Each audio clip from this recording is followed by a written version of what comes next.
Hello. Welcome to Beer and a Movie, the podcast where we combine two of the greatest art forms known to humanity, beer and movies, sometimes achieving outstanding pairings and other times giving ourselves the opportunity to watch the terrible taste of failure from our mouths. I am one of your illustrious co-hosts, Carlos Cooper, with me, as always, Joe Hilliard. And Dave Gurney. And we're going to drink a beer while we talk about a movie or two in that order. Do two. I think we'll do two. I think so. I see it with my third eye. It's also one of those double new release episodes.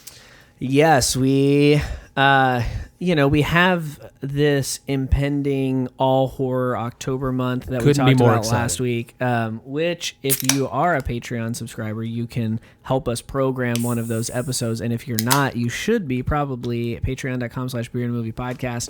It's only $5 a month and you get a bonus episode every single week. And so with that looming, that means that there is a whole month ahead of us where we are mostly going to be looking at older films. We will have at least one new release, or we will have one new release episode. With this month there being some things coming out, we knew that we had two films that we wanted to see that were new releases. Why the dilly-dallying? Why the tomfoolery? Let's just add them to, let's put them in the same episode. Two new releases, no tie-in between the films at all, except that they're new and we wanted to watch them. Yeah. Absolutely. We don't need anything else except to watch films except for the desire to watch. Enough of this jibber jabber. I'm going to open up a beer and put it in our glass. And I'm holding a gorgeous can. It's called Ennio Pils. It's an Italian style Pilsner. And I'm going to reach deep to try to connect this to the film that we will be watching today. I believe in you. Number one, this is an Ennio Pils. This is clearly a homage to help say his name for me, Carlos. Ennio Morricone. Right. And or Morricone. Right. I've heard it both ways. Back in episode Il Maestro 154, just a few weeks ago, we did The Good and the Bad and the Ugly, which of course has his signature score in it. Oh, wow. That's ballsy. I will also mention, before I continue connecting these dots, that the last time we had an Italian-style Pilsner was episode 111, Terrifica, when we did the Fulci episode. Ooh. Oh, yeah. Speaking of Zombie. All October. They say Ennio Pils is our take on the dry-hopped German-style Pilsners of Italy. Brewed with bark Pilsner malt and hopped with aromatic German hops inspired by the spaghetti western films of the 1950s. If only we'd had this in our hands back when I know we that did you're holding The Good, this can Bad, and Only. to introduce the beer, but I need it. Give it to me. So we didn't do this with The Good and the Bad, the Ugly. We're kind of revisiting all of that. We're also revisiting a movie that I know we unanimously, I'm going to say, adored. Someone tell me if I'm Yeah, wrong. no, that was Sparks. The Sparks Brothers. The Sparks Brothers, the documentary by Edgar Wright that we yeah. watched just a few weeks ago.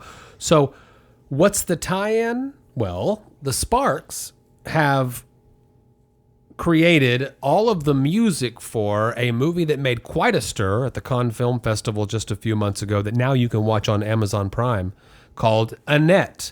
Did I get there? Was I close? Yeah. We didn't talk enough about how much we loved the music of The Good and the Bad and the Ugly, and we didn't... Even though we shared our adoration for the Sparks Brothers movie, I don't think you could ever do enough talking about Sparks and spreading the good word about the work that these brothers do. Yeah. And so there's the tie-in. We got there. The only thing I knew about Annette going into this was that who starred in it, and that it had a musical component. Marion Cotillard. And that it was very critically and audience divided. That's all I knew going in. Yeah. So this was a film that I think was on the horizon there. I think I had heard about this well before seeing the Sparks Brothers documentary, but it gets brought up in that documentary. So the stage was set here for us. For a very theatrical film, I think, in many ways. This is a musical, as you would expect, with, as Joe said, the Sparks having done the score for this film, and also co-written the screenplay along with its director, Leos Carax.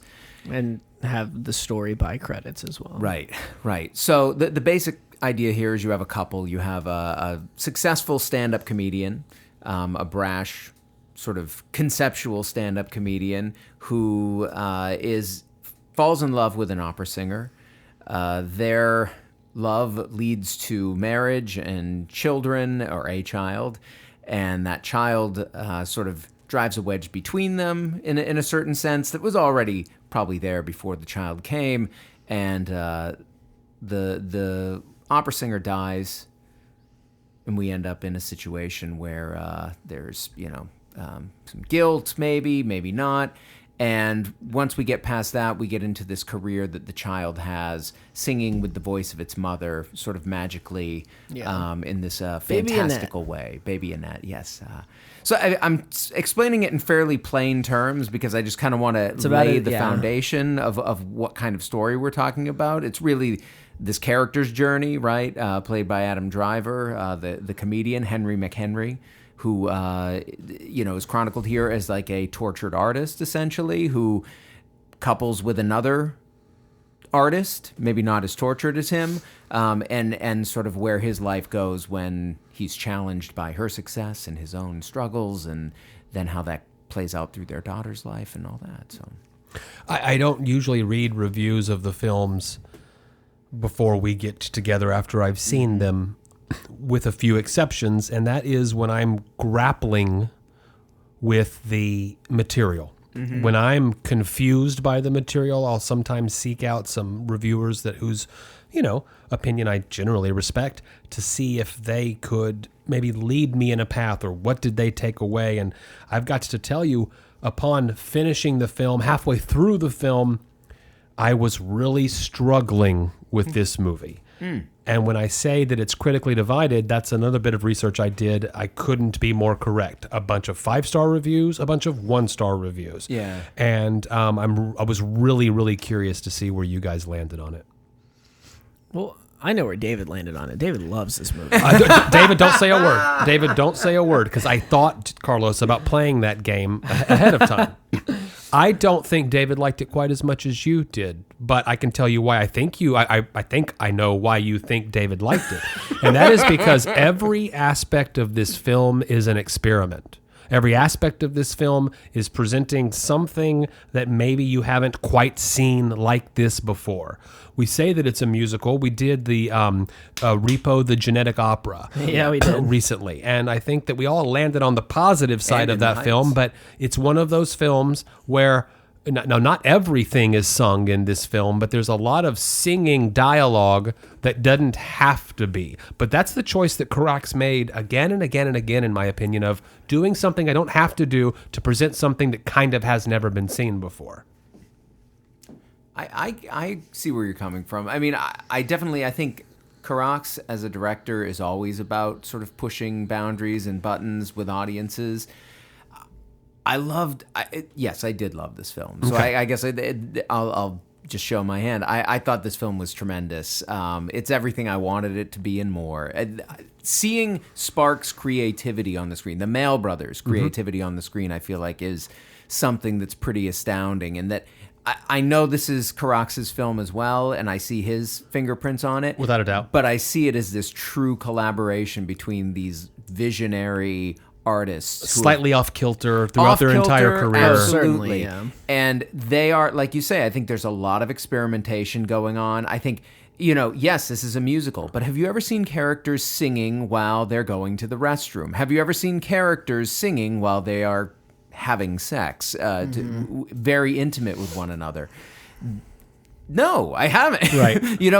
Even having seen Repo, the Genetic Opera, there wasn't, I'm trying to remember, there weren't straight up sex scenes where they were singing through the sex scene, right? No, but if you want to see that in a very, I'll give it to you, erotic way, hey, Annette is right up your alley, because I felt that scene was... Well, whether I want to see that specifically, I'm curious as the experiment of putting it together. Like, what is going on here? I've seen your DVD collection, David. I know you're very into that.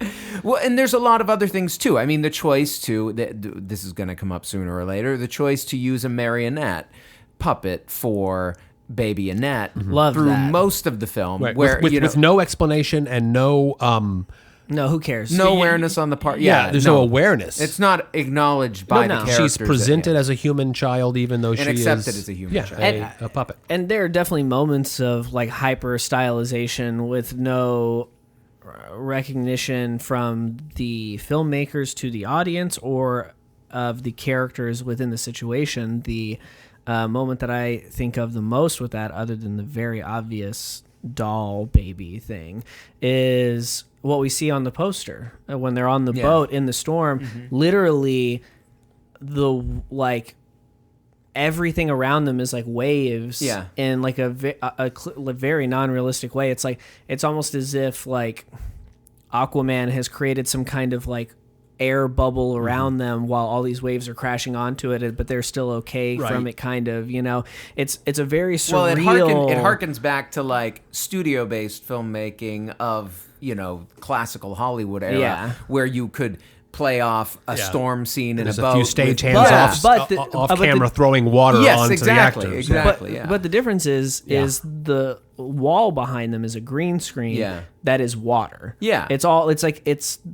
You can't see any sky or horizon because it's all waves and water. And it's very, very odd. It's fantastic. I loved that. Yeah. In fact, Carlos, I mean, that leapfrog, right into what, like, the biggest pro of this film for me, before I, play my card the way David did, is that it's visually stunning. This film is visually... It's worth seeing for the visuals of the film. No argument from me. There's very few scenes shot in a way that big thought wasn't given to the production design of every corner of the frame. And I don't think there's anything that's really shot in a way that you would have expected it to be shot. I think that's another thing about it that's like,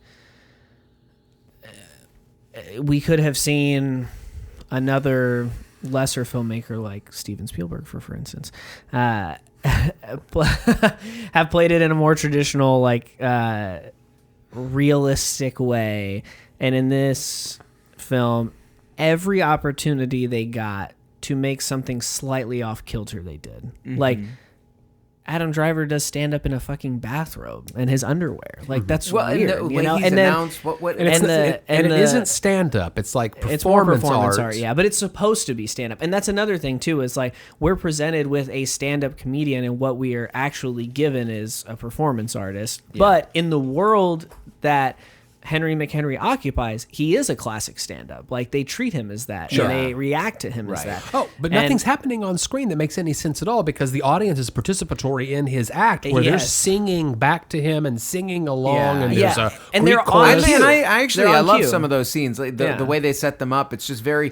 usually, even in a musical, you have like the performers on the stage, maybe in a sequence, they're doing the act, but rarely is it about the audience and the performers interacting. I kind of thought those were cool. And it was interesting how they did it too, because it was almost as if he was working with the audience beforehand to perfectly time when they were, and so that's another really kind of surreal thing that they did, where the audience is doing what they're supposed to do at the exact time they're supposed to do it to make the bit work. Yeah. And I mean, but we're not seeing any bit of reality. No. And it is always interesting whenever you, like, if you have a movie about a fictional band or a movie about any fictional kind of artist, the art in which they create is often not very good, But the audience, but they're the biggest act in America, they're the biggest act, but the world. But in this one, the tickled my wife to death bit is actually not bad. like when that turn comes, and I thought that was pretty funny, actually. Like, I wasn't like laughing out loud or anything like that, but I was like, oh yeah, that was a clever bit, and like as close to like traditional stand-up, and I think not super far off from maybe what we would expect from stand-up that we get from Henry McHenry, which and then also his like shadow boxing warm-up thing. I mean, that's all kind of funny too. The way that he's filmed on the motorcycle is very like bound to the Kanye song that James Franco and Seth Rogen spoof. It's like there's a green screen behind you. I don't know. I feel like there was a lot of green screen in this now that I'm talking about it out loud, that actually is in benefit to the film in a weird way. It's very stylized. It has this theatricality to it. I mean, it's about performers. We see a lot of sequences of them performing on stage. even when we see them out, right? We see them in kind of like weird theatrical backdrops. The fact that the final scene of the film is like in a, visitation area at a prison, and it turns into the stage for this father-daughter, coming to terms with one another or final party. I mean, I want to reference the opening scene, which is one of 2 times that we see Sparks Brothers on film. Ron and Russ. Yeah. Oh, that opening. And the opening is so good. Is, in my opinion, the only song that you might put onto like a movie soundtrack playlist. Yeah. It's the single. If you're going to have a single from this film. It's the most traditional song. It shows both actors putting on their wardrobe to begin putting their character onto the film. It's an overture. Yeah. Right. Yeah. But we're seeing the Carricks or Carax, because I say Carricks. Yeah, I'm going to say Carricks showing us you're about to see he's art piece. He's the engineer at the board in the studio, right, as they're about to record. It totally makes sense. The metaphor of the recording studio. You see the Sparks brothers doing their thing, one of them singing, the other one's keyboarding, and then everyone stands up and then walks out onto the street, and then we get to see that this is going to be a musical in the sense that the actors are going to be singing when they normally wouldn't. It's like, now we're going to begin or something like that. Yeah, it's now the show can start. Now can we start? Yeah, now can we start? It's a good song. Yeah, it's a good song. I'll never get tired of seeing Ronald on his keyboard instead of Roland. Yeah. It just fucking tickles me every time. Yeah, go back to our Sparks Brothers review and you can hear a lot more about them. But I loved that scene and setting up the idea that we're going to see something theatrical and musical.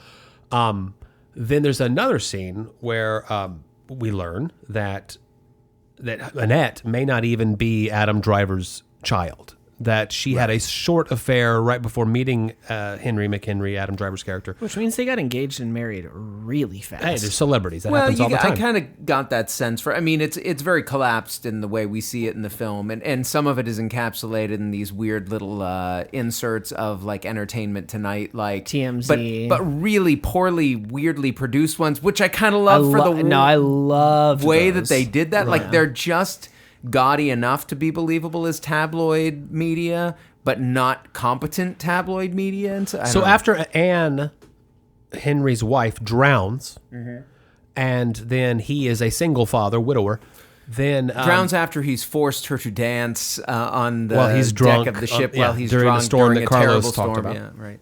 Then we meet. I guess we didn't meet, but we're getting to know now another new character played by Simon Helberg, who does probably the best Nick Cage impression I've ever heard in my life. Oh, sure. He's incredible. No, not in this. He does it. It's in his stand-up actor on Conan. He did on Conan, but like probably the only like 5 minutes of The Big Bang Theory I've ever enjoyed was his character running a Dungeons and Dragons campaign. And one of the non-playing characters they meet is like a tree that talks, and since he's running it, he does Nick Cage's voice as a tree, and so he's talking to the other guys and it's a perfect impression. Yeah, let's post that on our Facebook and other places. Travel with caution.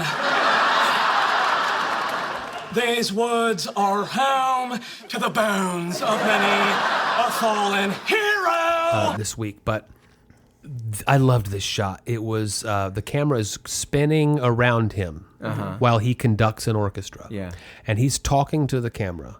I am a conductor. Yes. I had a brief relationship with Anne. And while the camera's slowly panning left, and then he goes, "Excuse me for a moment." Then the camera's moved behind him where you see the orchestra he's been conducting the entire time, and there's some orchestral swell. And he starts getting really into it as well. Then it comes back around and goes, "Now, as I was saying." Yeah. And it's those kinds of pieces throughout the film that kept me engaged when the story was not engaging me at all. Oh, that's interesting. The visuals of Annette kept me engaged when the story wasn't connecting with me at all. Then the final scene, David, that you referenced, Annette the puppet comes to visit her father, who has been discovered because of her kind of declarative notion that my dad at the hyperbole. How beautiful a moment! Like I know, but like the way it was pulled off, just like the silence in the stadium, this like. She's there to perform her very last concert at the halftime of the Hyperbole. Please be patient. She is just a baby. Yes. Right. And she, she does not sing on cue. I was laughing. I was crying. I was smiling. I was off. That was as close to the real Super Bowl as most people ever get for me. You know what I mean? Like, I loved that whole build of the scene. And rather than singing at her final concert, she says, my daddy kills people, because she has observed both of the murders. It's funny that you think that's so funny. Oh, it's so funny and so heart-wrenching and so devastating all at the same time. They decided to tell this story this way. That's what's funny about it. That, like, come on, this is the weirdest fucking setup. That's weird for this moment that you could ever have. But when the puppet, visits her, now she's older, she's a little more goth. And she visits her gaunt father now in prison. Still, like, in the visiting like a 4-year-old, room. 5-year-old? Is that what she's still like? 6? I would say 6. She's more vocal. I mean, she's older because she can speak and have dialogue. She was really vocal as then, a baby. A human actor to play Annette shows up, replaces the puppet. And in a weird sequence where you see the puppet and the child together for a moment. The human puts her hand on the puppet's shoulder and then replaced by the human. Yeah. And they have a conversation about, because he's in prison for murdering his mother. I'm sorry, her mother, the child's mother, and maybe her father. Yeah. Depending on what we believe about who the father is of the child. Right. And they begin a dialogue of, can I still love you? You have no one in this prison to love anymore. You're safe. No one in this world to love. But you have no one in the world to love. Well, can't I love you? Yeah. No, Daddy, you can't. Yeah. And my allergies kicked in so hard at that moment. That's what we're calling it. After 2 hours and 20 minutes of not really connecting with any of it, it had brought me to a place where these characters completely emotionally wrecked me. Yeah. Oh, well, I'm glad to hear it got there for you. Can I talk about the connecting thing a little bit? No, I mean, you don't need to be done. You can say more things. But, so here are my negatives for the film. I wasn't sure exactly what the point of all of it was for a while. It's a very common criticism. Listen, people make these things to entertain each other. There's usually messages that go beyond that. But no, I mean, look, I get that there doesn't have to be a point to it. Like, there doesn't have to be some kind of, like, moral superlative or anything. Like, there doesn't even necessarily need to be a message. I think, if anything, this film is guilty of being too obvious with some of the themes it's trying to put out on display. At the end, by the end, maybe, but like during the whole thing of it, I was like, okay. But aside from that, I mean, and I did have a similar experience with Joe after having finished it, where I was like grappling with it, where I was like, what did I just watch? Like, and that kind of thing. But my main criticism is that Adam Driver is terribly distracting to me. And we can all admit he's not good at singing, right? Or are we going to pretend like we like his singing voice? Because I swear to God, if one of you motherfuckers pretends like you like his singing voice. I'm not going to say he has a good voice, but I'm not going to go there and say that he has a terrible voice. He didn't have a terrible voice. He's not a strong singer. He's a talk singer through most of it, and he's close enough to the melody that it didn't put me off. It didn't. And he was kind of like the rough character, so it kind of made sense that he was always a little bit rough on his. It didn't bother me. Just like a character. Marion Cotillard, on the the hand, beautiful. Now, that's different. Beautiful. Yeah. Just like a character in the second film we'll talk about today, you were very good at rationalizing, David. I found Adam Driver terribly distracting, and it wasn't. It was the singing was the least of my worries. So, we've talked about different actors in the past. We talked about John Wayne, to tie it back to the beer we're drinking. We've talked about Keanu Reeves. We've talked about these actors who are movie stars more than they're actors. Those guys are movie stars. They're usually playing close to like a similar character they played in the past, something that plays to their strengths. And it isn't necessarily that they're great at doing this like immersive, transformative kind of acting, but they have an undeniable on-screen presence that makes them entertaining to watch. And I respect that, and I appreciate that. And I think that is what Adam Driver is. Like, I think he obviously has a very, very distinct look, and he had... That's the distracting thing for me, is just his facial features. As much as I don't care for him on screen, I can't act like he's like terrible to watch or that like I hate seeing him on screen. Like he does have a certain charisma to him. Now, where I have landed with him is that he's had some performances that have been praised, and so now he fancies himself this very serious actor. And to me personally, and this could just be me, like but when I watch him, I see him acting. I'm seeing a person acting. I'm not seeing Henry McHenry. I'm seeing Adam Driver acting like Henry McHenry. And it's like, I thought about this, and it's like the scenes in Black Bear where towards the end where Aubrey Plaza has to gather her composure when she's like really drunk and act in the scene that we're watching being shot. And in those, we praised Plaza's performance because she was able to act like she's acting so well and it be believable. And then as soon as the scene in the film is done, she can go back to being her character in a way that we believe. And so for me, Adam Driver is always Aubrey Plaza acting like she's acting, or like any actor who's ever had to do that in a film. And because does it work better in this film because he is playing a performer? I don't believe him ever. Like that, and that's my problem. But I was just saying, like, I could see that working for this film in the sense that he is a stage performer who clearly has an idea of how he wants to present himself, even in his private life, at least to certain people. I don't know. I mean, I don't have the same read on him that you do, and I can kind of understand where you're coming from. I think that there's a level to his acting where I think he's one of those performers who I feel like has a sameness to everything that he does, that I haven't seen him yet do something that's really taken him out of the initial sort of sphere that I saw him operating in with his acting. Broody, but he's kind of angry. But that's a sphere that people write a lot of characters that it can fit. You know what I mean? Like the roles that I've seen him in, his type has fit those characters pretty well. Sure. And if he has a good agent, of course, that's the things that they're going to look for. But then at a certain point, a lot of actors will want to push try to break it. And maybe he will. He needs to do a broad slapstick comedy. I was going to say, I would like to see him in a comedy, but actually it's funny because, what you were just saying about him being like a performer in this movie, that might work. It didn't necessarily work for me in this movie, but I think one of the reasons that I didn't hate him as Kylo Ren is because his character is performing all the time. Kylo Ren is performing all the time. Yeah. And so he like when you see him doing the things that he's doing, like the character itself doesn't necessarily believe the things that he's saying or doing or whatever. And so I did like him in that. And I certainly don't hate him across the board.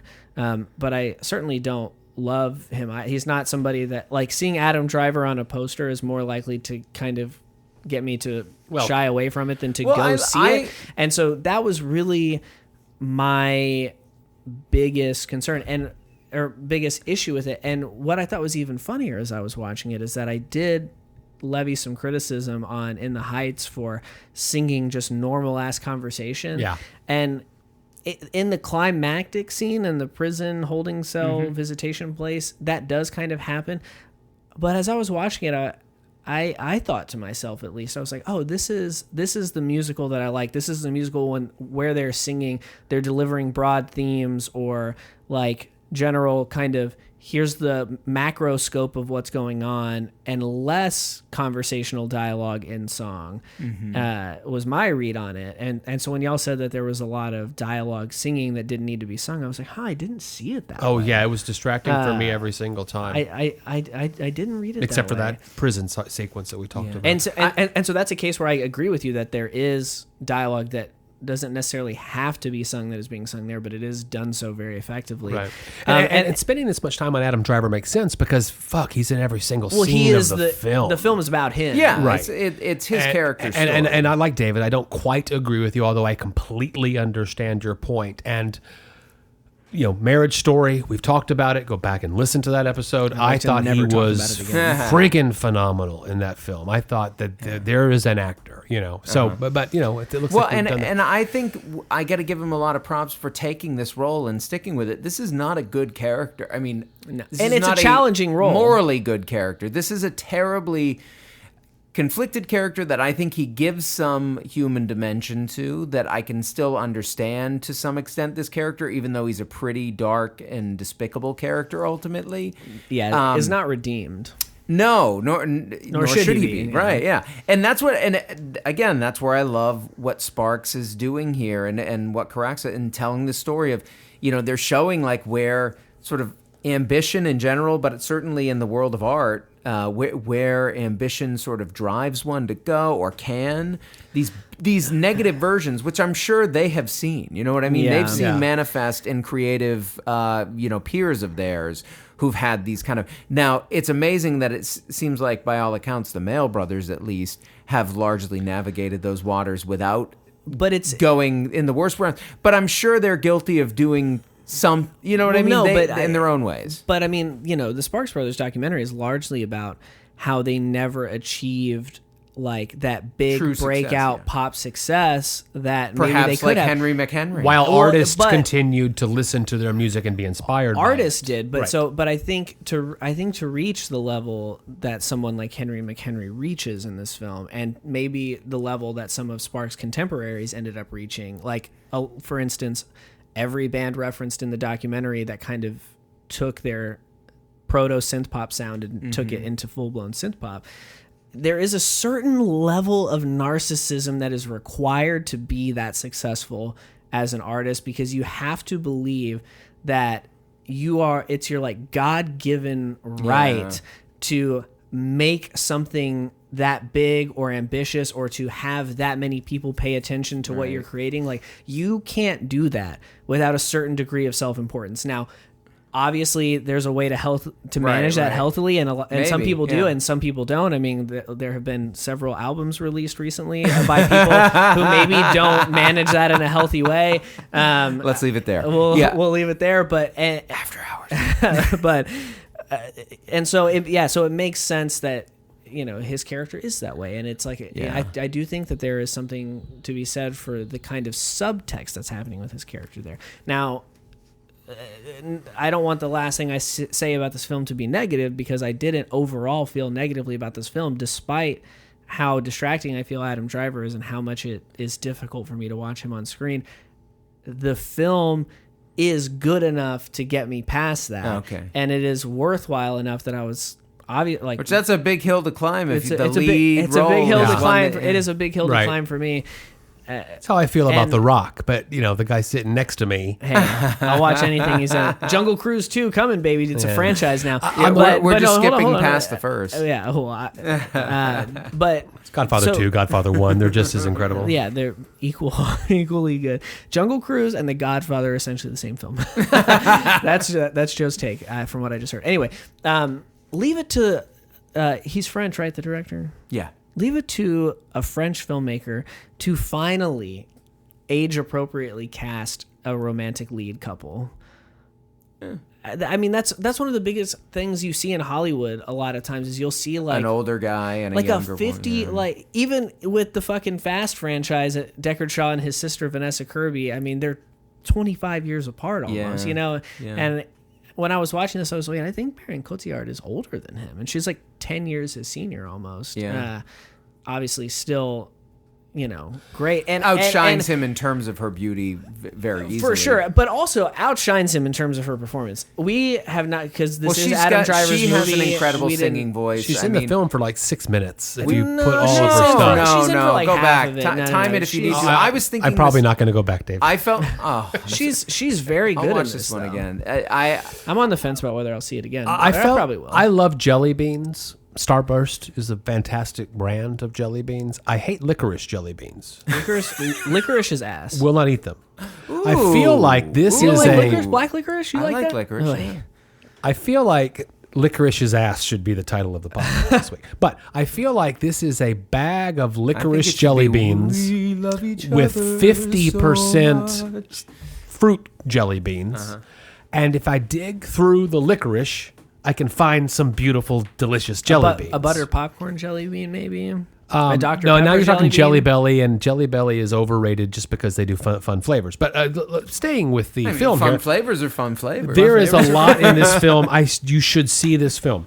Because there are fruit-flavored jelly beans all in there. I'm glad y'all are setting me up to say the final thing. Yeah, that's fine. But I do think hopefully we are the ones, but I really hope that somebody, if this is being recommended to you, I hope that the person recommending it to you, which is what I'm doing right now, primes you for that this film is a little odd. Amazon Prime. It's challenging. It's pretty off kilter. Amazon primes you. Yeah. Because a buddy of mine who comes in the shop all the time, he saw the soundtrack in the racks, which we have, which I'm thinking maybe we give one away.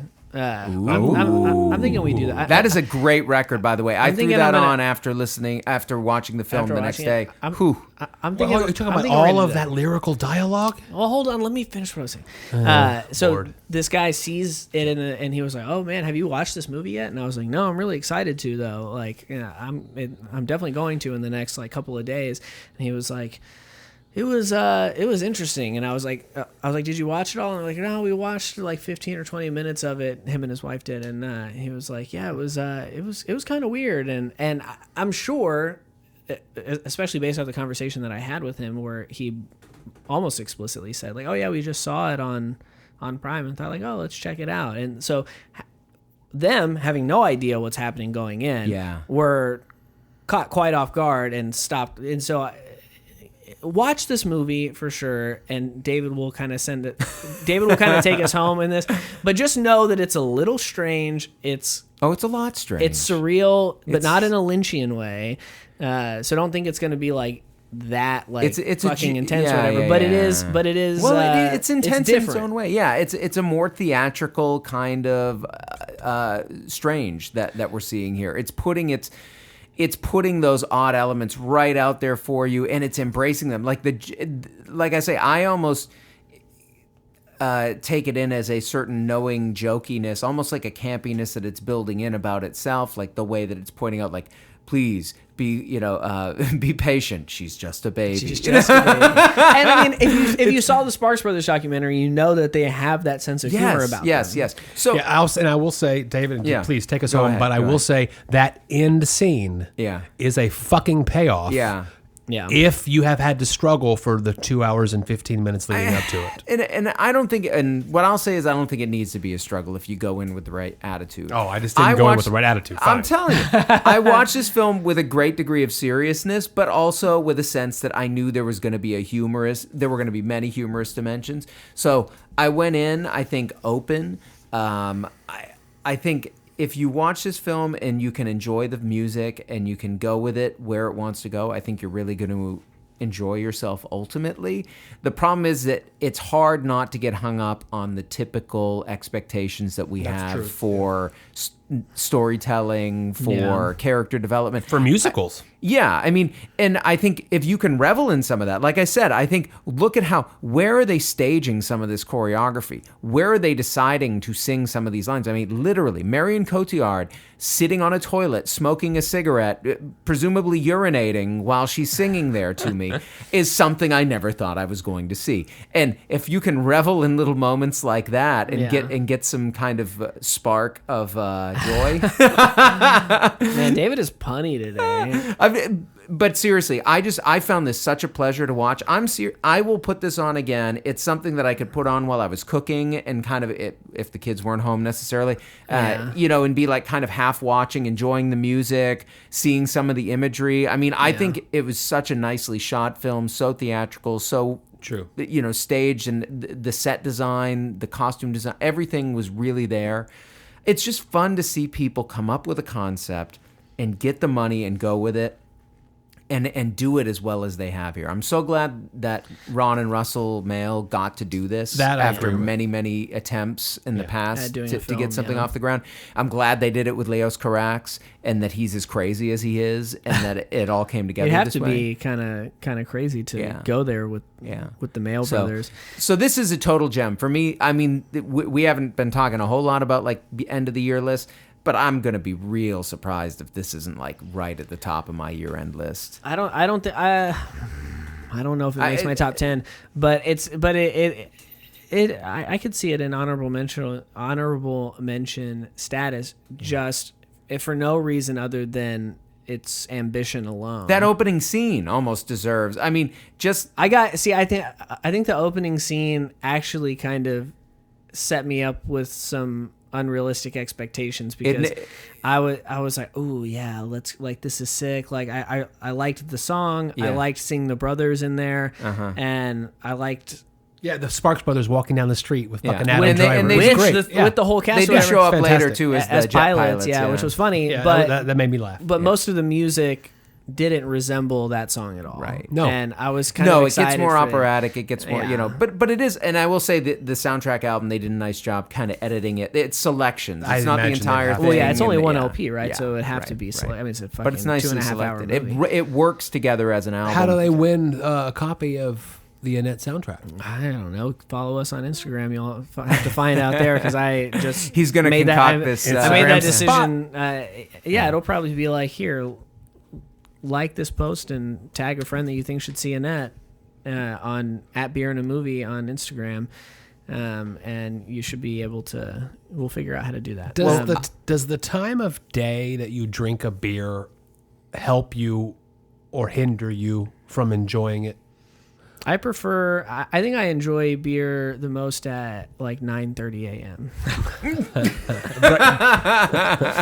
75% Scottish beers are possible. Yeah. Are you segueing us into a beer? I was fucking review? trying to because we said that David was going to have the last word 16 last words ago. Well, yeah, no, my thought was, look, it was at the very least, even if we all didn't agree on the quality of the film, we can all agree it was fun to get to revisit Sparks. Let's revisit Ennio Morricone for a minute here, folks. We love his work whenever we get to hear it. We'll certainly be doing more films of his in the future that he scored in the future.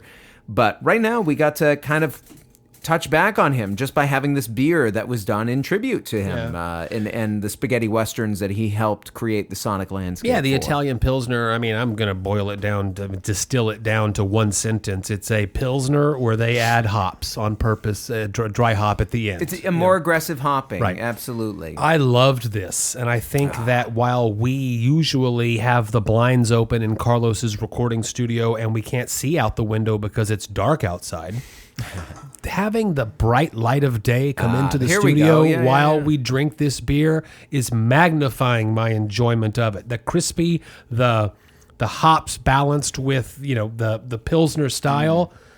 Whoof! I would love to have a 6 or a 4-pack in my refrigerator, and then another one after I finish the first one. Now that I hear where you went with that, Joe, I think it's a good point. I think trust me, these Crispies like this Pilsner here, which has just enough sort of bite, I think, with the hops that it dries it out even more. It's so much a perfect afternoon. And here we are. It's Labor Day weekend, folks, as we're recording this, which if you're going to get behind any holiday, let it be Labor Day, right? I think I failed to mention that New Magnolia is the brewer. It's our first time to have them, and they're out of Houston, Texas. They did a fantastic job with this. I had not heard of them until today.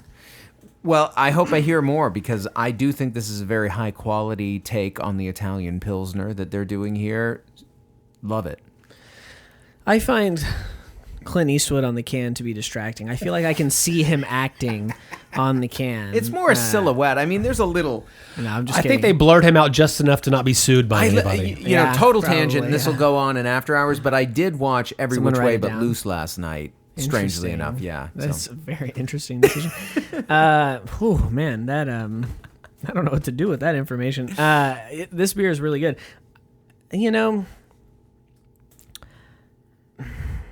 Hashtag Crispy Boy Summer.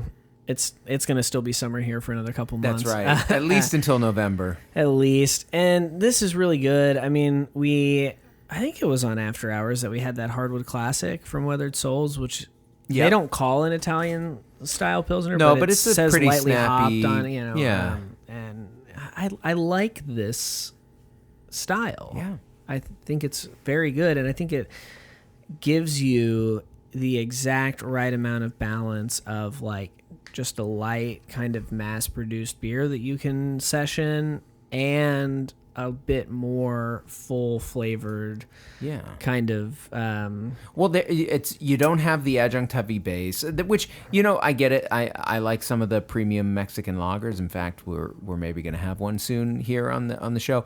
But I like these that go with it more of that Pilsner malt base, that it's a cleaner kind of drier flavor overall. So light, that it's something that you can really drink 16 ounces of and not feel it too badly, either in the ABV or just like the weight on you. This was a 5.0. I didn't mention that in my opening. I was so concerned about connecting it to the movie that I left off some very valuable information. Well, you've filled our listeners in.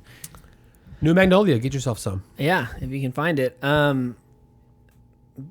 That has been a net. We've been anticipating this one for quite a while. A little too long and slightly confusing. That's an apt description for this portion of the show. We went in a lot of different ways. You've had a good time with us. You'll have a good time with Annette. If you're listening to this podcast, you probably want to watch Annette. If you're willing to go some of the places that we go on this show, you're at least Annette curious. I don't know that you're going to go full bore Annette, but if you're willing to listen to a podcast that has reviewed High Life and Holy Mountain, that's right, and things like that, then yeah, you're probably going to watch this movie, and you're probably going to enjoy it one way or the other. Now, we have a more unique, I would say special to us, second half of the episode coming. And if just seeing the title of this episode alone doesn't clue you in, or you're not privy to what is happening in the second half, you will find out very shortly. Coming up.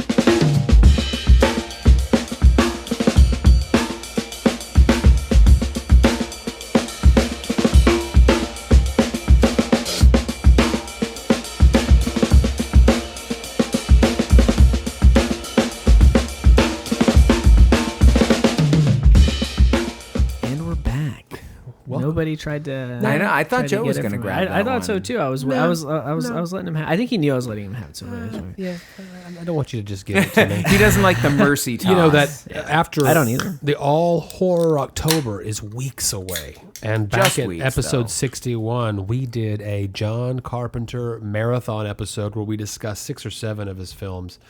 And in the second half of that, while discussing Prince of Darkness, They Live, and In the Mouth of Madness, we drank Saloon Door out of Webster, Texas's Ridiculous AF, 11% Russian Imperial Stout. And we'd had that beer, I think 3 of us individually, maybe together at different drinkeries around town. Yeah, especially since that was like a pre-COVID time. Tasty AF is my preferred of the very, honestly. Yeah, because normally when you get it, it's at a they don't can that one, so it's at a bar and it's almost always on nitro. Right, and it fucks. That Tasty AF fucks. I gotta say, when I'm in the mood, I think the Ridiculous is my jam. Just because if I want a real hefty stout, then I kind of like it to pack the punch that Ridiculous does. Yeah. So, I'm excited for this one. I like the Tasty AF because it's the punch without the dire consequences of it drinking 11% seems to me that beer. breweries that survive are in constant states of evolution. And I guess Saloon Door may be there because their newest twist on their Ridiculous AF is this Coco-diculous. And guess what, Carlos? Get ready. It's got coconut in it. Cocoa is coconut. 11.8. We're over doubling the ABV from the first beer that we had. Oh, yeah. This is going to be thick, I imagine, as I pour it into my glass. Very, very nice. Very, very nice. Do you smell the coconut on the nose, anybody? I am. Oh, yeah. Yeah. Oh, yeah. All right, so I kind of teed it up. This movie's a little coca-diculous. It's the only tie-in I can come up with. Yeah, not a lot of coconut in this film. But, so as I kind of teed up, as we were wrapping up the first half of the episode, this is kind of a special film. It's kind of a special tie-in, or tie-in to the podcast, not to the beer, tie-in to the podcast. But so we are talking about Habit. This is a film that came out just a few weeks ago. And the reason that we were, at least I know I was, so eager to watch it and really enthusiastic about talking about it on the show is because this is the directorial debut from Janelle Shirtcliffe. Now, Janelle Shirtcliffe moved to Corpus when she was 12 years old and spent a large chunk of her childhood here. Yeah, when I was watching, I think I watched it first. The very first subtitle, kind of title card, is Corpus Christi, Texas. Right. Yeah, and that's because I took a screenshot and sent it to both of you. Here we go. Yeah, and that is because she co-wrote this with Libby Mintz, who's also in the who is in the film. Yes. Janelle is not, but Mintz is in the film, and who was a childhood friend of Shercliffe's. Both grew up in, or at least spent formative years. I think Mintz was born and raised here, from what I understand. They went to high school together. But they went to high school together, spent their formative years in Corpus together, and so when they decided that they wanted to make a movie together, they knew that they wanted to set it somewhere in Corpus, or have some kind of Corpus tie-in, not set it, because it's not set in Corpus. But the main character, played by Bella Thorne, Mads, is from Corpus Christi, moves to LA. It's always exciting to see people that are from here. And there's even things. Libby Mintz's sister is also in the film. So there's a third Corpus Christian there we go. who shows up in there. Famous people in film from Corpus Christi. Let's go around the table until we can't do it anymore. I'll go first. Farrah Fawcett. Honestly, Dabney Coleman. I was going to say Dabney, but is he confirmed? Is he true? Yeah, okay, all right. Mine actually is, what I'm going to say is funny, because I wrote down that Gavin Rossdale looks like the British version of this man, and that's Lou Diamond Phillips. Yes, from Flower Bluff. Yeah, that's right. That's right. Famously arrested for drunk driving in Portland a few years ago. Yeah, he came home to do some kind of charity benefit and got a DWI. Yeah, something like that. Okay, still made the event, by the way. I'm glad to hear it. He just like, I think last week we were talking, with last week he guest starred in Psych, a show that I like. Okay. It doesn't matter. And real quick, Carlos, I'll let you say, if we were going to do Habit as the new release and then have a companion film that wasn't a new release, we clearly would have done The Legend of Billie Jean, the most famous film that shot could have been here in Corpus Christi, Texas. Yeah, or we could have done that weird movie with Justin Timberlake that they filmed at the Hook Stadium. I don't remember what it was called. On the Road. Yeah, No, that's not right. that was a big deal. I think more. I think it was something like that. I would have gone for something in the nunsploitation genre, but It's 45. So Back in the Habit. not to Sister Act. Sister Act, 2. Which I saw a review. This film was compared to Sister Back in Act. I think it was on Roger Ebert. Anyway, we're getting too in the weeds Nuns on the already. Run? That's good. That's a good one. Eric Idle, come on, baby. yeah. Robbie Coltrane. The plot of this film is that Mads, played by Bella Thorne, gets caught up in like a drug deal gone wrong, and her and her friends, who are sisters, one of which is Libby Mintz, pose as nuns to try to dodge this drug kingpin that is after them. Yeah, and hide out. And so that's the conflict, is they lose 20 grand. The drug dealer, who their drug dealer owes that it money to ultimately. Yeah, so they're working for Gavin Rossdale, this guy Eric. He's a washed up actor with a coke habit that started dealing drugs to maintain his habit, because he spent all his money on drugs, presumably. And that higher echelon dealer, Queenie, is feared and ruthless and whatever. And so she's the one that is eventually going to come for them, Right. because they owe her money. And so them trying to get the money back or trying to hide out, that's It starts simple of the enough. film. They see a nun, a real nun, on the side of the corner, doing donations, and people dropping money in a bucket. So they say, "Hey, if we can find 3 nun habits, wardrobe, we can do the same." Which she had already flirted with before, right? We've seen her. Yeah. She was wearing the partial the Part of it, head part of the habit out to the club when they were selling the I believe drugs. that's called a whipple. Thank you. The whipple. Thank you. We need Joe on the religious terminology here. They do say it, they do talk about it in the film. yeah. They make a joke about it. Yeah. I mean,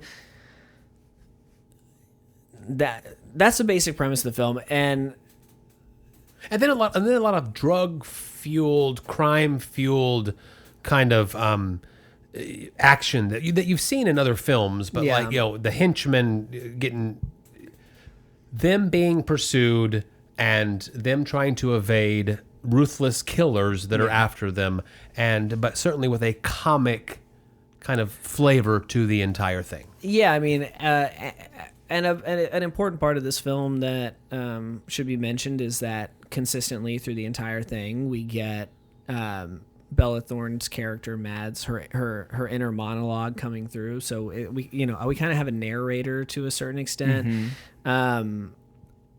and so and on top of that, I mean, like, so there are these kind of drone aerial view shots of LA, I'm presuming, Right. that are given this kind of like vaporwave filter over them, which I really enjoyed that actually. Look like they're, they were recorded off of television with a VCR in the 80s, and you're just playing it back a few years later, and the tracking's off. Yeah, and sometimes get some weird like color filters on them and stuff. So the entire thing has a borderline surrealist kind of feel to it. Maybe that's but like hyper stylized. Clearly not aiming for like intense realism. This isn't like True Romance or something that's supposed to be like the nitty-gritty real world of like the underground like drug culture or business or anything like that. No. There's always a sheen to everything. The colors are beautiful in the film. Really hyper stylized lighting. Like I thought about it in the scene at the very end where Bella Thorne is in her car by herself and then is discovered later by a real nun. I was thinking like, man, she really tricked this car out, because the lighting is like this bright blue, and it looked like she like had all these like LED lights in her like inside of the camera. It was very, everything's very stylized, and like from the very beginning of this movie, the first thing that struck me was that it has a very it has a very clear vision and aesthetic, like for the aesthetic of the film. No doubt. Sugarcliff clearly has shot selection choices too. The way that they frame shots to put the most beautiful thing on the shot. From the angles of her gold, whatever car she was driving, that was more, what was it? Ford LTD. There you go. To a lot of the shots of religious iconography. Yeah. Because the first thing that I was struck with the film, Carlos, when she is in prayer to a crucifix on a wall, I believe. And a trailer, was a very interesting relationship that our lead character was going to have with the figure of Jesus as he's presented in the Catholic faith. Interesting, I think, is an understatement to that relationship. Well, I was opening it up for anyone else who wanted to take it to some other level. Yeah, she has a sexual relationship with Jesus in her mind.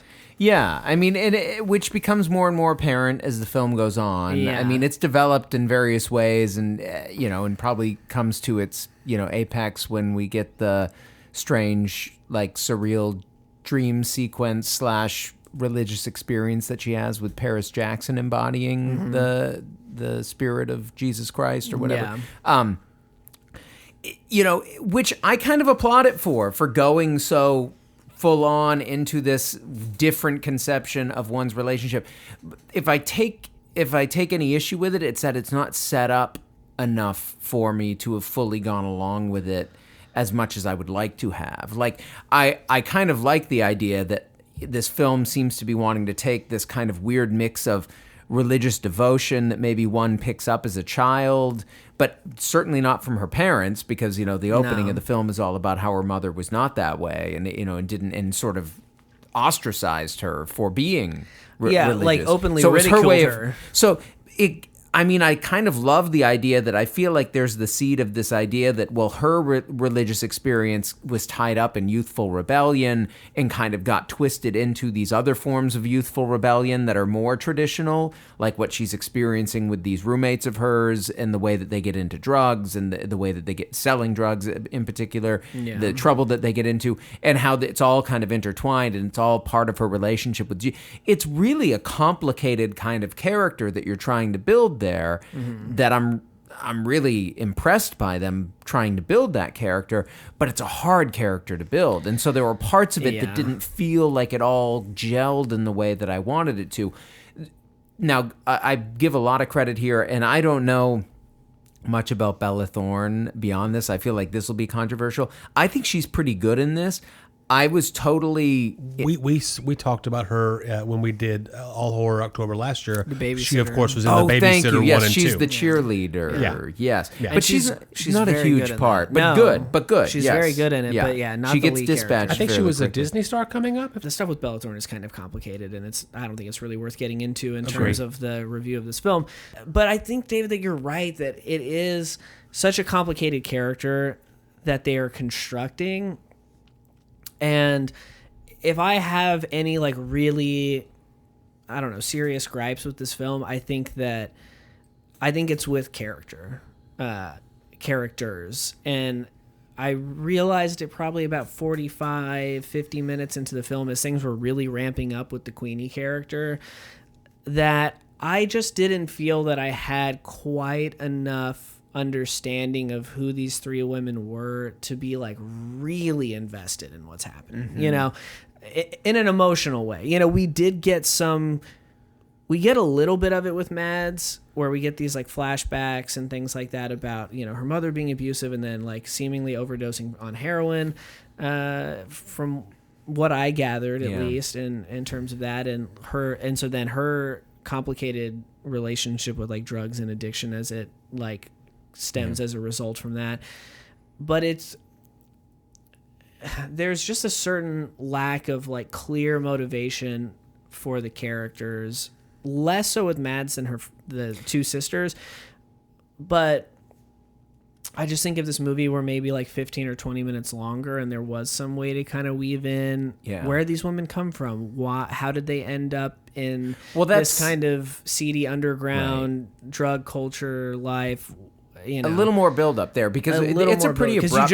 It's an abrupt cut that we get from this early, her teenage years. Is she supposed to be a teenager in that? Preteen. At that point, which I found a little 12? bit. I'll just say, like, the casting on that particular actor who was playing her at a younger age.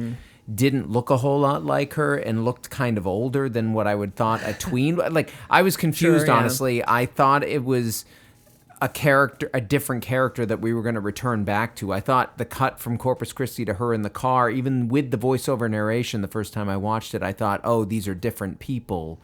Right. It was rather than a grown up. I actually had to go back and make sure. Oh no, that's supposed to be her grown up. Yeah.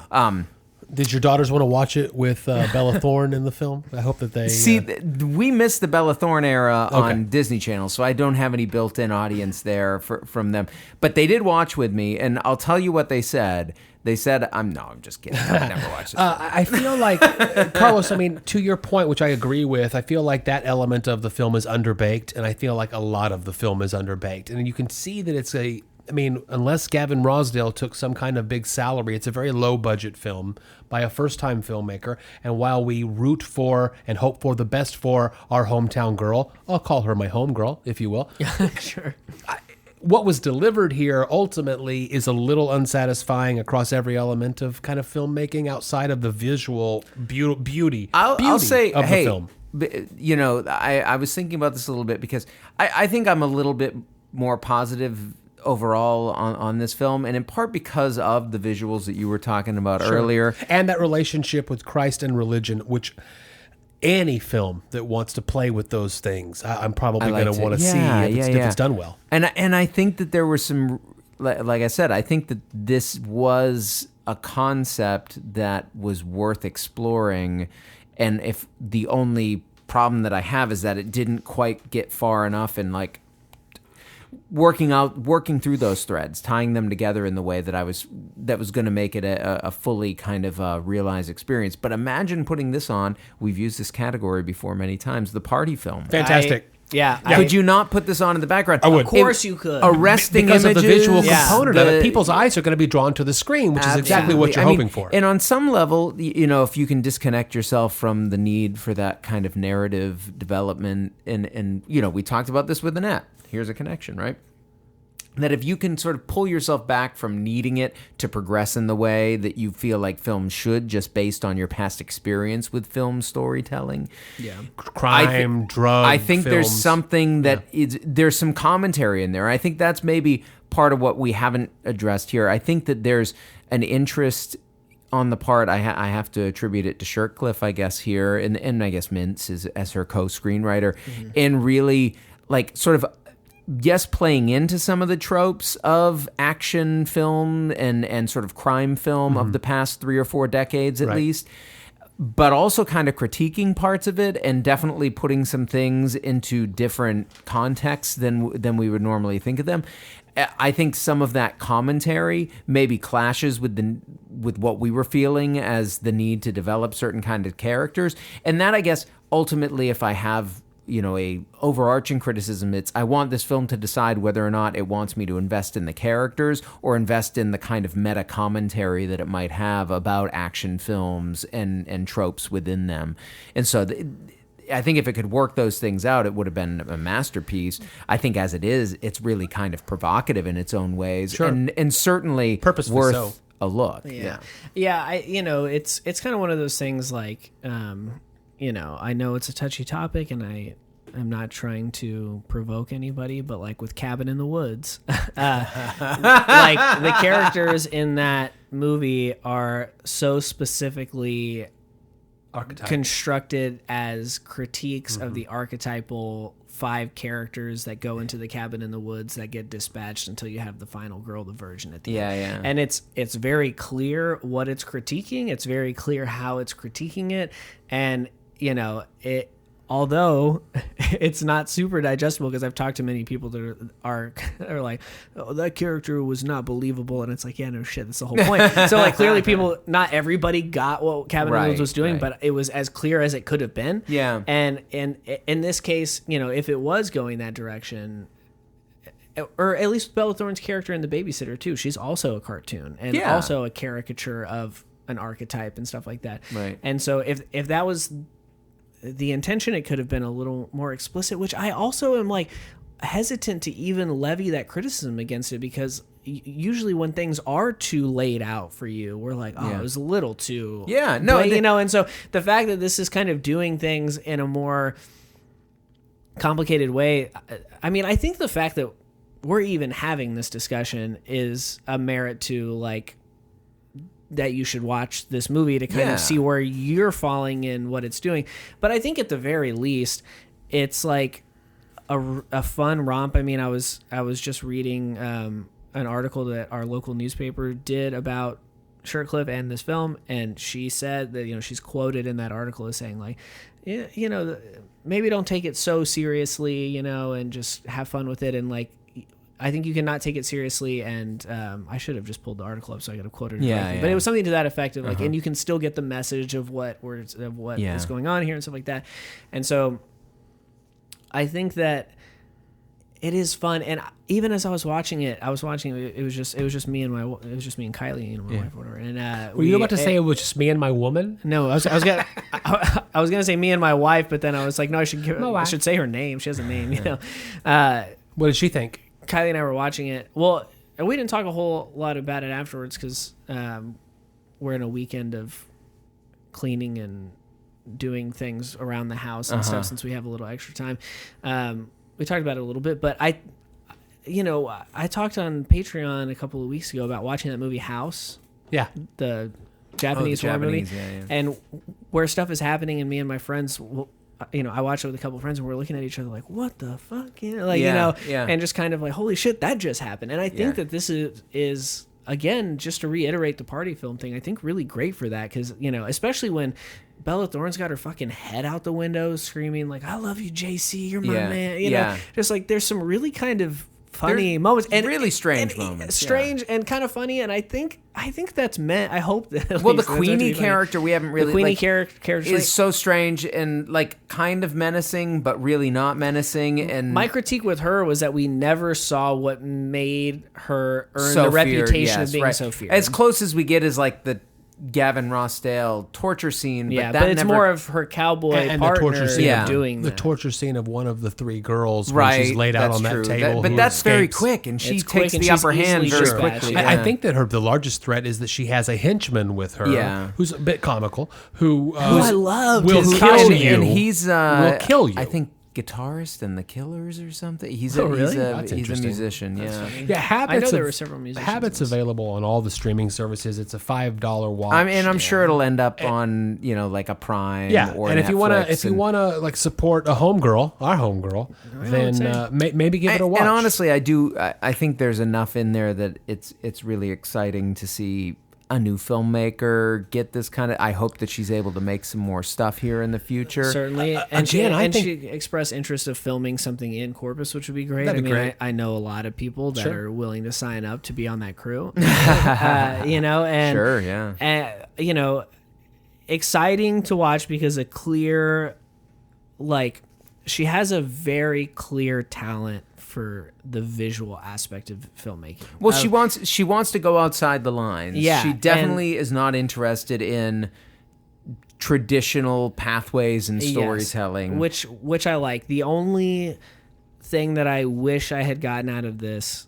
film that I didn't is a thorough understanding of who she is and her point of view. You know, I feel like I didn't get quite as much of that. I got a really fun movie with a lot of great elements to it. And I thought some of the musical choices in it were great too. There was some good music in the movie. There was some good but I think that whatever she does next will be exciting, and I personally will definitely be eager to see it. Yeah, right on. Well, so it's always exciting to get turned on to something that's underground. I mean, I feel like this is good. This film is something that's kind of an underground, could turn into like a cult film of sorts. I think it's kind of positioned that way. We live in a very Catholic city. If you look at the demographics of where we live, and the idea that someone who grew up here, probably steeped, I don't know, steeped in that tradition, at the very least surrounded by who is willing to explore controversy with the religion. Brave. And Bella Thorne, as I understand it, read the script, fell in love with it, produced the film. Yeah. She's got that much cachet around town. Her and Shercliffe seem to have struck up a friendship because Janelle Shercliffe is credited as the cinematographer on like a reality series that Bella Thorne has coming up. Sure. That's like if you go to Janelle Shercliffe's IMDb and look at upcoming projects, you'll see that one. And so like they're clearly and vibing each other creatively. And when it comes to low budget filmmaking, being able to do that much visually with the budget that you have and the relationships that you've created in Hollywood to put those things out, this is a success. I would love to know what the budget was because Do you want David and I to vamp a little bit while you're looking at it? No. Well, no, I've already looked it up and I couldn't find it. But another thing is, and it's a simple thing, and it doesn't really, I guess, say a whole lot about the film as a whole. But I really like the title sequence. Like, that was a note that I made that I didn't mention, but I think it's worth noting because just like from literally the second the movie starts, you are being told, here is somebody with a vision for what the aesthetic of this is going to be. Two more quick things. I enjoyed the hypersexualization. Let me start that. Let me say that sentence again. I enjoyed the sex-forward thinking of our protagonists. I just enjoy the idea that we're not putting girls in a box. Yeah. Number two, Ione Skye from Say Anything shows up, and we haven't even mentioned that yet. And that was kind of a weird casting thing in a film like this. Sister of one of the producers. Yeah. Is that how it is? There's another character from the Babysitter franchise too. She is the convent where they're hiding out. The convent. Well, it's not a convent. It's like her home, and she benefactor allows them to stay there while they're She from what this librarian tells Mads, Bella Thorne's character, has a history of taking in wayward nuns, which how many wayward nuns there are? There's a lot. Come on. Man. I see them all the time. Panhandling. No, I have a convent not too far. Well, you do. It's just down the street. But so they have a place. They're not right. But then sometimes until they're wayward Carlos. Yeah. Right. Until the convent is bursting at the seams, as it is pitched in. The film had a bit of cocodiculousness to it. It sure did. I mean, look. One might say. Regardless of whether this is a film that you want to put on in the background or a film that you really want to like sink your teeth into, either way, there are some ridiculous aspects to it. Yeah. Oh yeah. I mean, on its surface, it wants you to see some ridiculousness. So I which think is what this beer this wanted pairing us to do too, is not a bad one actually. Ridiculous AF, a beer we've talked about before. You had a little coconut to it. You're up at 11.8. Right. I mean, now that if I have a criticism, first of all, let me just say I'm enjoying drinking this. But if I have a criticism, it's that the coconut on the nose is not coming through in the flavor in the way I would like it to. You're getting a lot of coconut in the flavor. Oh, well, hold on. I didn't say a lot. I think it's just the right amount. I like Saloon Door. They have had a few misses throughout. We've talked about them, not even though we haven't had the some of the misses on the show. The ridiculous to me is not a miss. The tasty AF is not a miss, and this Coco-diculous is not a miss at all. It's giving me a balanced base, which I already like, with some, coconut evolution. I enjoyed this one very much. I'm curious how much more coconut you want, because I feel like I'm getting a good amount. You're getting a lot. I don't know if I think that Pilsner fucked him up. I don't know if I'm getting a lot. No, it's there. I got it on the nose, but it's certainly there in the. Maybe it's more in the nose than in the actual flavor itself. I'm feeling like the nose was so inviting. I wanted it to turn out like, for me. There's a high bar. Slam the rest that of I have this and in tell me these what you dark think. beers that do coconut, and it's Death by Coconut. Yeah, and for me. This tastes a lot like Death by Coconut to me. With just the coconut notched down a little bit. So it just makes it... That's why I feel like... There's no false advertising on this can, David. No, there's not. Listen, this is a great beer. I'm David just said, saying... fuck this beer. Yeah, fuck Saloon Door? Wow. This is not what I'm saying. You're putting words in my mouth. I am simply saying I could have done with more coconut in the flavor. Especially like that sweet kind of, more robust presence of coconut. That's all I'm going to say. I mean, right. I could imagine it containing that, and me thinking it was an even better beer because of it. Can I make a suggestion?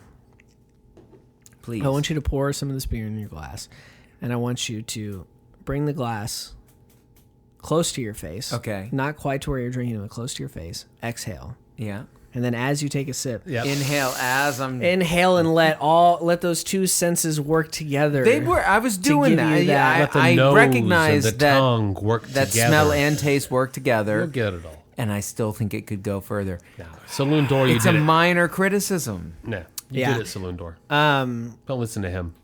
No, I think it's a good beer. It's a great beer. Oh, so it's a great beer now. I said great. I'm just kidding. Run the tape back. 11.8. He's easily swayed at this point. I'm just kidding, dude. It's okay. I'm sorry. Oh, what a fun episode. I like it when we do these two double I love a double releases. new release episode. Just because there's so many fucking movies coming out. Carlos, I know that you're about to tell us what the films are for next week. I don't know what they are. I don't either. Yeah, we haven't come up with that yet. No, we haven't. And we had 2 really good weeks where we planned pretty thoroughly ahead, and we're able to give our listeners a heads up so that they could prepare for next week's Are we doing episode. Shang-Chi and the 9 Rings or whatever it's called? I don't know. I don't want to. I don't think we will. But I don't know. Who the fuck knows? And this is why it's so important for you to continue the conversation with us and to follow us on all of the social media channels, because sometimes it's a last minute decision what we're going to be talking about next week. So because we can't tell you right now, if you want to stay up to date and be able to kind of prep a little bit ahead of time, you need to follow us on social media to keep up to date with everything that's going on with the show. You can follow us on Twitter at Beer Movie Show, Instagram at Beer and a Movie. That's where I will be giving away a copy of the vinyl soundtrack for Annette. Facebook.com/Beer and a Movie TX, beerandmoviepodcast.com has a link to listen to all of the episodes, which I'm sure you can find on whatever podcast getter place, wherever you get your podcast, you can probably find it there. But what you can also find on the website is a map of all of the beer that we have ever drank in the history of the show, which is kind of interesting to look at. And then, of course, patreon.com/Beer and Movie Podcast. $5 a month gets you a bonus episode every single week. And I think, especially as it relates to the film Habit, I am suspecting that there might be some exciting content coming up there sooner or later. We will see how that pans out, but don't count it out. You definitely want to keep an eye on the Patreon. If you're listening to this on Apple Podcasts, please rate, review, and subscribe. It really helps the algorithm do what it do. If you leave a written review, maybe one day I will review your review on the show, as I have some notoriety for doing. Yeah, I think that about wraps it up for this week. Until next time. No one is ever ready for a mildly offensive evening with the Ape of God.